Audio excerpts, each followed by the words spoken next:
What's going on, guys? It's your boy Brandon back again for another video. Today we have something a little special for the Jetta that I'm going to go ahead and install. If you guys are Mark III lovers, go ahead in the comments below, take a guess what you think it is. This is a mod that pretty much every Mark III I think should do. It totally changes the look of the car. It's not super expensive. So go ahead and drop a comment and let me know what you think it is before we get to what it actually is. And let's get to working on the Jetta.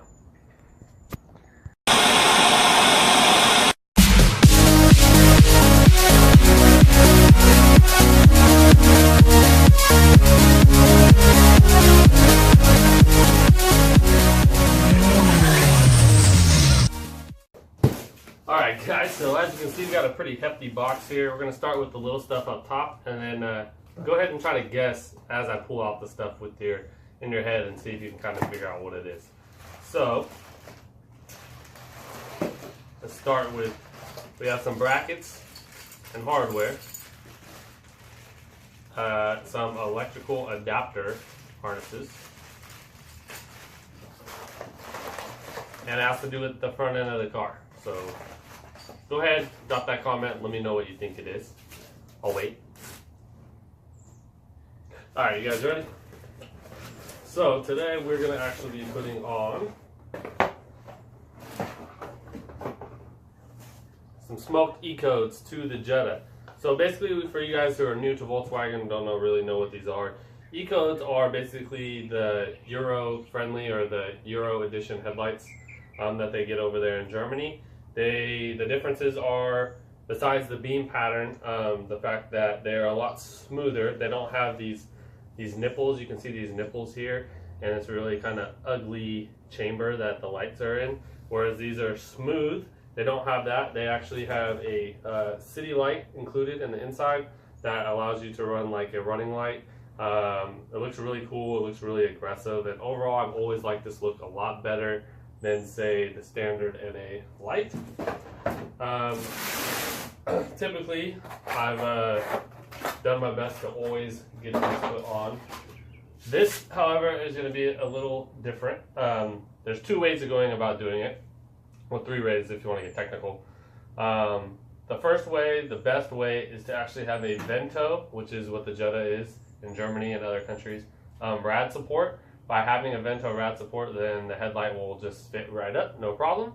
But here in the States, we don't have the Vento rad support. Our rad support is a little bit different, so there is some minor fabrication and stuff that is needed, and I'm going to go ahead and show you guys how to get these lights on here as painless as possible. Initially, I wasn't going to really make this video, but because there is no video showing this installation process, I figured why not share it with you guys. So let's get to it.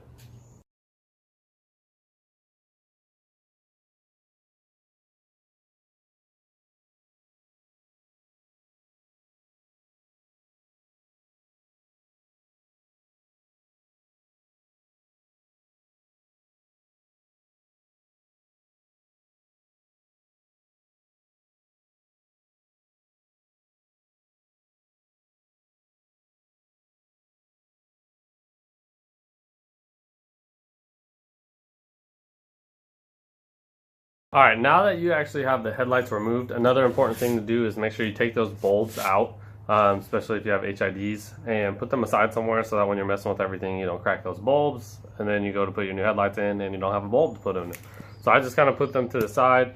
I'll show you guys. So the first issue between the difference between the Vento and the NA or American, North American, however you want to state it, rad support, is this guy right here is going to cause an obstruction. So this actually is going to need to be bent up, and we're also going to want to take these bolts out right here. You have a 10, a 10, and an 8, and that's going to allow us to lift this rad support to muscle in the new headlight. Alright, so now you guys can see how I bent this tab up. You can use your hand, channel locks, whatever, it doesn't really matter. And I took these three bolts out, and that gives us a little bit of play to lift this rad support up. Alright, so the next thing you're going to do, don't mind my funky feet, is grab your headlight, and you're going to grab the brackets that come with the bracket kit. Make sure you order a bracket kit, and this is only for the left side. The right side is going to be different. But you can see here, we put this adapter on, and this adapter on. So you can see these added. Make sure you order these brackets. You can get away without doing it, but this will just look a lot cleaner and help you a lot in the long run. So once those brackets are on, then we can move on to putting the light together.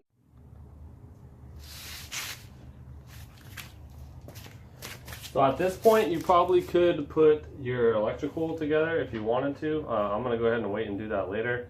I'm just gonna try to get the headlight in. First, I wanna make sure everything is lined up as far as all your little machine connector bolt washer thingy majigs. And then what you're gonna do is this guy lines up with the factory location now, but first, because of the height, this guy's a pain in the butt. So what we're gonna do is we're going to lift the rad support and muscle this in here. So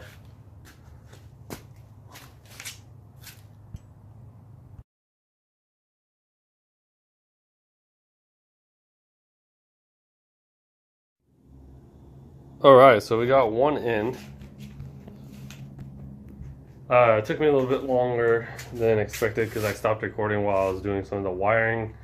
They give you these little splices for the city lights, and the splice didn't cut through the wire, is what I'm guessing, because I'm not getting the city light to turn on. And I've always had bad luck with those little splices, especially because the extension wire that I use is a little bit thicker of a gauge, so it probably didn't even get through the shielding enough. So I'm just going to save that for this weekend. I'll pull that off again, take me a couple seconds, and just probably either solder it together or run a butt connector instead of using the splice kit. But because I do work tomorrow, I want to get the rest of this done so I can get this video edited and stuff. So we're going to go ahead and jump onto the other side.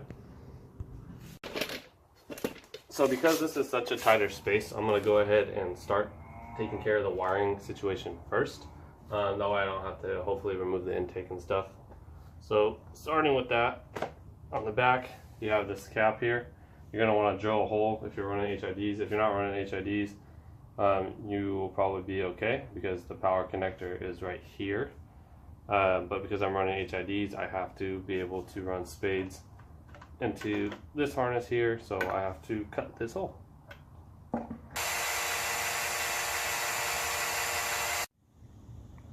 And then, as you guys can see, I have my power harness that goes into the ballast.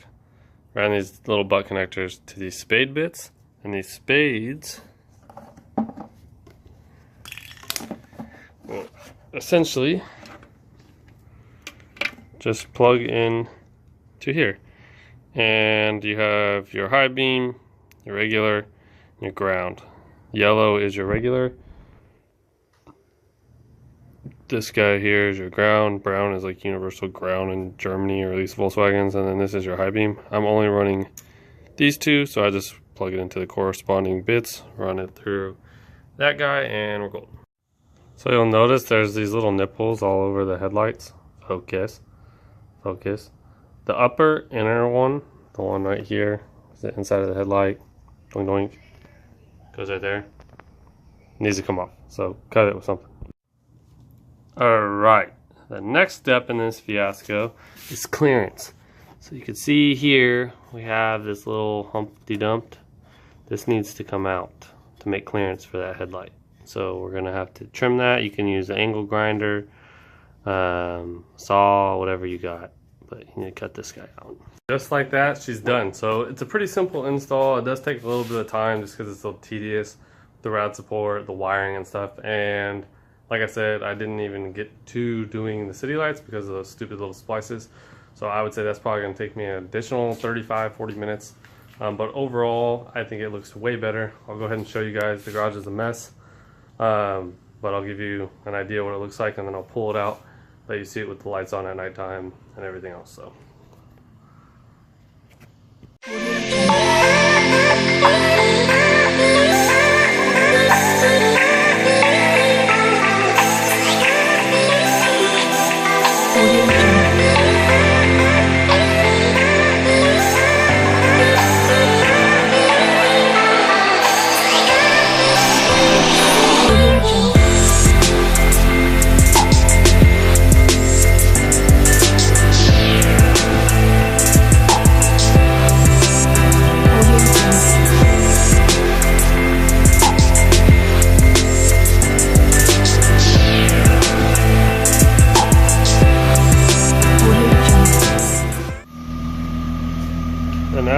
much what it looks like at nighttime.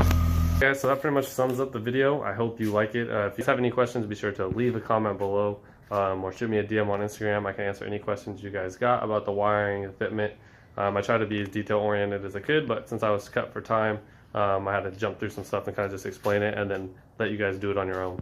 So if you're new to the channel, be sure to hit the subscribe button, give this video a thumbs up. If you've been on the channel for a while, I appreciate you guys sticking it out, hanging out. I know Volkswagens aren't everyone's #1 cup of tea, but I guarantee you this is a build that you will enjoy.